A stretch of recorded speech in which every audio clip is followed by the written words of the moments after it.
My name is Urmila Nivangune. Today's topic is static keyword in Java and today's date is 28th of December 2021. So let's start with today's topic, that is static keyword.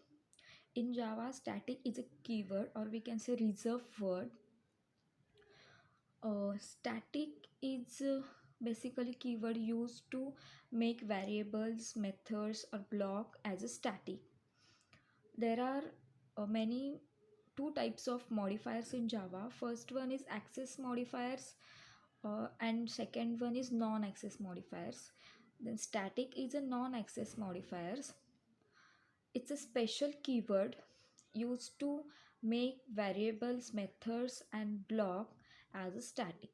When we declare variable or method or block as a static, then we don't need to create object for calling or for using the static member. We can use static keyword with variables, methods and also blocks. So we'll see three these three. First one is static variable. When we want to make variable as a static, then we have to declare static keyword before writing the name of variable. For example, static int a equal to 10.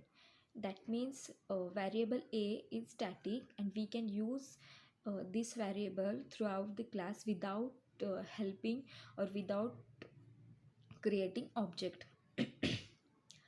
Then second one is static method. When we want to make static method, then we have to declare static keyword before writing the method name. When we declare static method, we can call that method without creating an object. That means we can directly call static methods by just using class name. But there is a disadvantage with static method, that is we can't access non-static variables or non-static method in static method directly. For using non-static members, we have to create object.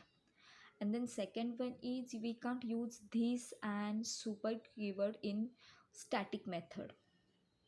There is always one method, that is special method. We call it main method. We always write main method as static because main method is an entry point and we have to call that main method without creating an object. By using main method, we can call all others method of class. Then static block. Static block get called uh, before main method. Also we can uh, run Java class without main method, but it was possible before 1.6 jdk 1.6. From jdk 1.7 we have to write one main method in our class. We can't run any program without main method. Thank you.